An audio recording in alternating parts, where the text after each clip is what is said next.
a leak from Credit Suisse, one of the world's largest banks. So this is a huge story. The leaked data was first given to Germany's Süddeutsche Zeitung newspaper. That it has been handling dirty money for decades. 18,000 accounts of the Swiss financial giant. Dictators, human rights abusers, drug traffickers. This is a massive reveal. It's 30,000 accounts. Those accounts held more than $100 billion in assets. The Swiss bank says it rejects the insinuations about its purported practices. الأسبوع اللي فات تم الكشف عن أكبر تسريب لبيانات عملاء من داخل أحد أكثر البنوك شهرة وأكثرها سرية في العالم، عملاق البنوك السويسرية كريدت سويس. التسريب تم تسميته بأسرار سويسرا. فايه الحكاية؟ اللي حصل انه شخص مجهول وصف نفسه بانه مبلغ عن انشطة غير قانونية، سرب بيانات اكتر من 18,000 حساب مصرفي بتمتلك مجتمع اكتر من 100 مليار دولار، وبعت البيانات دي من سنة تقريبا لصحيفة زودوتشا سايتونج الألمانية. ولان البيانات ضخمة جدا فالصحيفة الألمانية شاركتها مع مشروع الإبلاغ عن الجريمة المنظمة والفساد المعروف اختصارا ب OCCRP، بالإضافة ل 46 مؤسسة إخبارية وصحفية تانية في 39 دولة حول العالم، على رأسهم كبار الصحافة العالمية زي صحيفتي نيويورك تايمز الأمريكية والجارديان البريطانية. وعلى مدار شهور حوالي 163 صحفي في جيش المؤسسات ده قعد يحلل معلومات الحسابات المصرفية السرية من كريدت سويس ويتأكد من صحتها، ويحقق مع بعض عملاء البنك نفسه لحد ما تم الإعلان عنها من أيام بس. التسريب ده بشكله وحجمه الحالي يعتبر هو التسريب الوحيد للصحافة لبيانات عملاء أحد البنوك السويسرية الكبرى، لأن قوائم عملاء البنوك السويسرية تعتبر من بين أكتر الأسرار وقواعد البيانات المحصنة والمحمية عالميا. بنتكلم على أنماط ونظم حماية بتماثل أحيانا نظم حماية بيانات بعض أجهزة الاستخبارات الكبرى. طب إيه اللي كشفوا التسريب ده بالظبط؟ جرائم وممارسات غير قانونية بيرتكبها البنك السويسري بالاحتفاظ بمئات الملايين من الدولارات مملوكة لرؤساء دول ومسؤولي مخابرات وسياسيين فاسدين، والتعامل مع أباطرة مخدرات وغسيل أموال ومتاجري بالبشر ومتورطين في قضايا فساد كبيرة في بلدانهم من جميع أنحاء العالم. ومعظم المذكورين دول مرتبطين أو كانوا بأنظمة فاسدة أو استبدادية مختلفة. وليه البنوك السويسرية بتعمل كده؟ وإيه موقف الحكومة السويسرية من تسريب زي ده؟ كل ده وأكتر هنعرفه مع بعض في كلامنا عن التسريب الخطير ده في حلقة النهاردة، فمحتاجكم تركزوا معايا كده، ويا ريت اللي لسه ما اشتركش في القناة يشترك علشان يشوف كل حلقات. عايز أقول إن الحلقة دي برعاية شركة كابيتال، وهي منصة آمنة لتداول عقود الفروقات بتسمح لك بالدخول لأكتر من 4000 سوق من المؤشرات والسلع والعملات الرقمية والأسهم زي أبل وتسلا، وفي حساب تجريبي ودورات تعليمية ومسابقات شهرية جوائزها بتوصل ل $10,000. سجل واشحن حسابك وابدأ التداول بشكل ذكي مع كابيتال، هتلاقي لينك في وصف الفيديو. أنا أشرف إبراهيم، ده المخبر الاقتصادي.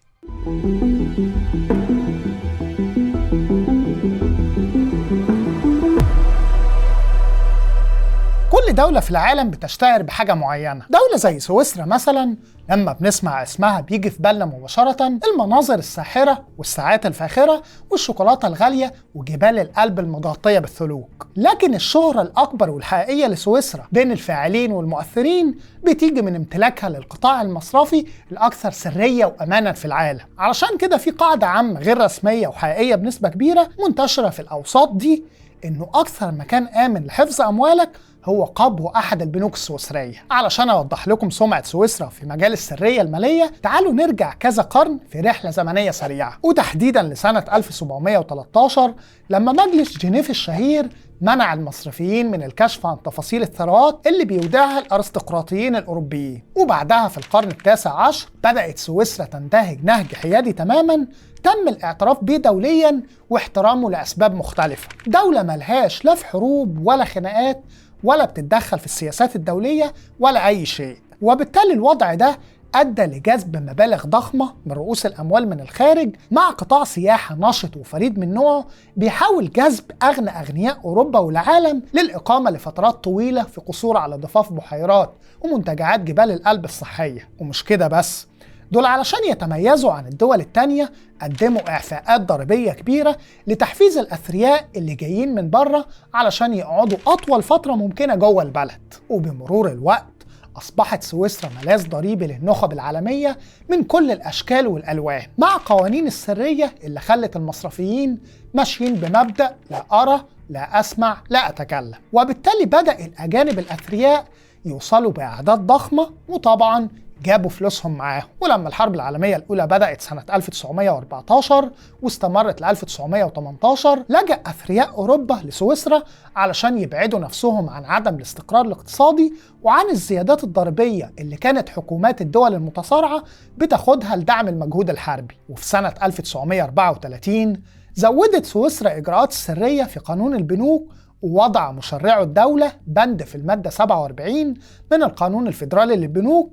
بيعاقب بالحبس لمدة 5 سنين أي موظف بنك بيسعى لكشف أو يكشف عن معلومات سرية للعملاء. ونفس القصة حصلت في الحرب العالمية الثانية اللي بدأت سنة 1939 وانتهت 1945. وفي الوقت اللي تحولت فيه أوروبا كلها لخراب وأطلال كبرى كانت سويسرا الدولة المحايدة ممتلئة بالودائع المختلفة من كل مكان. هننط نطة كبيرة لحد 2015، وبداية من السنة دي القانون بقى بيطبق نظريا على أي طرف ثالث بيكشف أو يستغل أي سر جاي من داخل بنك سويسري. علشان كده 46 مؤسسة إعلامية حول العالم اللي وصلت لها تسريبات بنك كريدي سويس وبدأوا يحللوا البيانات اللي جت فيها ما كانش فيهم أي أشخاص أو مؤسسات سويسرية بسبب الخوف من الملاحقة القضائية. وعلشان كده برضو الشخص المجهول اللي سرب أو سربت البيانات دي واللي عايش وشغال أو شغالة في سويسرا بعتها للصحيفة الألمانية. قوانين السرية الصارمة دي خلت من المستحيل تقريبا على الحكومات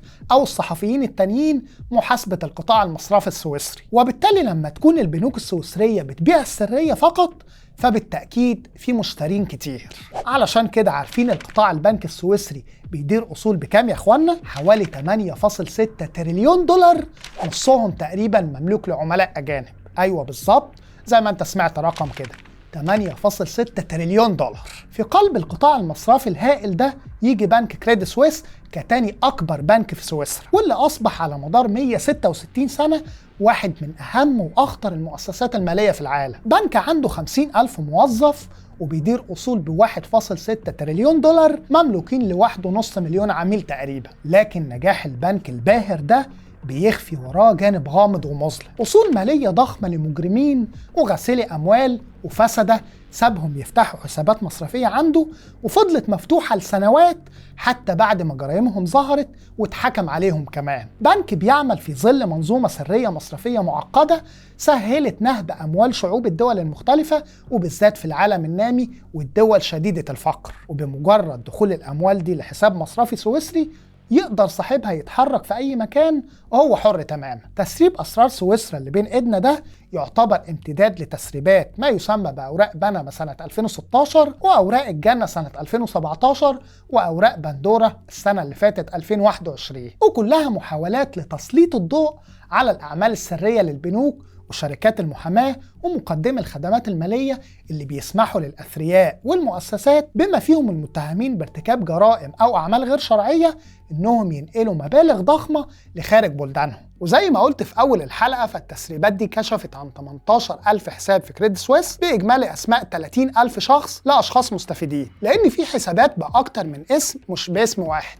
وطبعا علشان نقول ولو عينة صغيرة من الأسماء دي سواء في منطقتنا أو في العالم فمحتاجين حلقة لوحدها أو أكتر من حلقة كمان. فعلشان كده هتلاقوا الأسماء كلها موجودة في عدد كبير من المؤسسات اللي اشتركت في تحليل ونشر البيانات دي، وبعضها من أهم المؤسسات الإعلامية العالمية. وتقدروا تنزلوا في وصف الحلقة هتلاقوا كل اللينكات المطلوبة من مصدرها الأصلي اللي هي الصحيفة الألمانية زودوتشه تسايتونج أو موقع مشروع مراقبة الجريمة المنظمة والفساد أو صحف نيويورك تايمز والجارديان ولوموند وغيرهم. فادخلوا على أي لينك منهم وهتلاقوا الأسماء كلها وتفاصيل أكتر بكتير. هنا يجي بقى سؤال الحلقة الرئيسي، إزاي بنك مفترض إنه محترم وله سمعة عالمية تاريخية في دولة يفترض إنها واحدة من الدول ذات الأنظمة القانونية شديدة الدقة جذب أموال غير مشروعة من المتهربين من الضرائب والفاسدين وغسيل الأموال وتعامل فيها؟ أحد الموظفين السابقين في كريدي سويس بيقول إن السر في ده بيرجع لوجود ثقافة متأصلة بعمق في البنوك السويسرية، وهي النظر في الاتجاه الآخر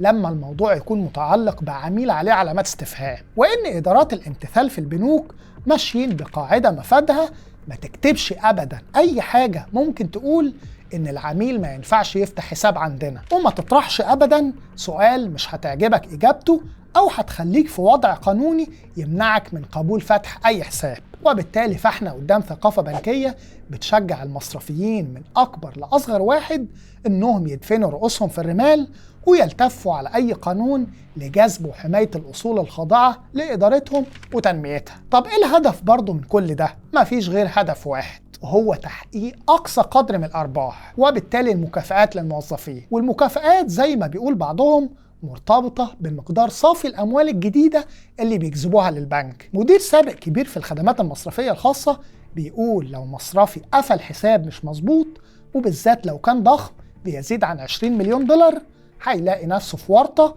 ومش هيعرف يخرج منها. الحسابات لحد مليون دولار مثلا بيتم التدقيق فيها جدا، ولكن حسابات أصحاب الثروات العالية هنلاقي مدير البنوك بيشجعوا الجميع إنهم يبصوا الناحية التانية منها ومن أصحابها، وبالتالي المديرين بيخافوا على مكافآتهم وعلى أمنهم الوظيفي. أما الحسابات الكبيرة جدا فدي لها قواعد خاصة بيتم الاحتفاظ بيها في سرية تامة، لدرجة إن عدد قليل جدا من كبار المديرين التنفيذيين في البنك هم اللي بيكونوا عارفين مين بيمتلكها. علشان كده لما حد بيكون عايز يغسل أمواله أو يودع ثروة جمعها من فساد أو نهب وعايز يحول الفلوس دي فبيروح مباشرة لكبار المديرين دول. هنا حد منكم ممكن يسأل، يعني البنوك السويسرية دي محدش قادر ياخد إجراءات ضدها أو يغير منظومتها مثلا؟ هقول لكم، على مدار ال30 سنة اللي فاتوا واجه بنك كريدت سويس ما لا يقل عن 12 عقوبة لجرائم متعلقة بالتهرب الضريبي والاحتيال وغسيل الأموال والانتهاك المتعمد للعقوبات الأمريكية. وبسبب العقوبات دي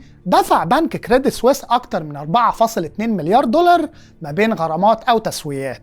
من ضمن المبلغ ده 2.6 مليار دولار دفعهم البنك للسلطات الأمريكية بعد الاعتراف بالتآمر لمساعدة الأمريكيين على التهرب الضريبي سنة 2014، ومبلغ 536 مليون دولار غرامة للولايات المتحدة بتهمة التحايل المتعمد على العقوبات الأمريكية ضد دول زي إيران والسودان سنة 2009. وباقي المبلغ بقى كان غرامات لألمانيا وإيطاليا بسبب اتهامات بالتهرب الضريبي. ولكن برضو الخبراء بيقولوا الغرامات لوحدها مش كفاية، لازم البنوك الكبيرة دي تواجه عقوبات أشد زي تعليق التراخيص أو محاكمة القيادات، لأن البنك بيتعامل مع الغرامات دي ولو كانت كبيرة على إنها مجرد تكاليف لممارسة الأعمال التجارية، تكاليف بيمرروها للعملاء بتوعهم اللي احنا شفنا نوعية منهم عاملين إزاي. والسلطات الأمريكية والأوروبية رفعت عدد مهول من القضايا ضد البنوك السويسرية، ومع ذلك مفيش مدير أو رئيس واحد في البنك اتحاكم أو حتى فقد وظيفته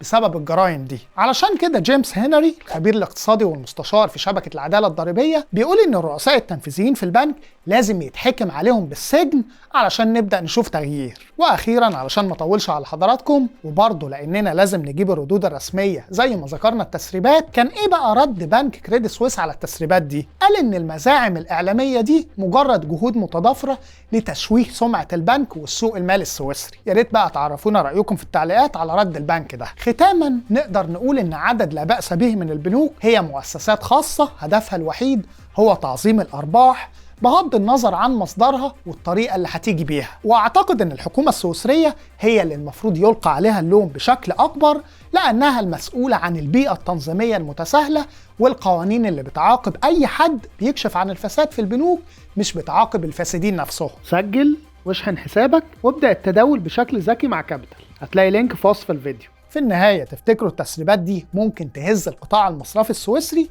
وتغير من القوانين السويسرية ولا مستحيل ده يحصل؟ هتابع كل إجاباتكم في التعليقات كما هي العادة. يا ريت لو عجبتكم الحلقة ما تنسوش تعملوا لايك وشير وتشتركوا في القناة، وأهم حاجة تحكوا لأصحابكم وحبايبكم عننا يمكن يستفيدوا. سلام.